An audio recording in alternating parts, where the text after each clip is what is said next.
আল্লাহ রাব্বুল আলামিন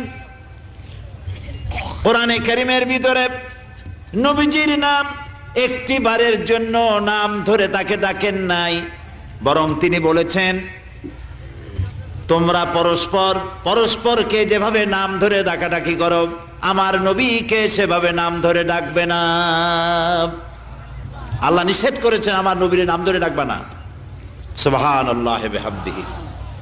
এই পৃথিবীতে যত নবী আসছেন সমস্ত নবীরা হলেন এলাকা ভিত্তিক নবী, অঞ্চল ভিত্তিক নবী।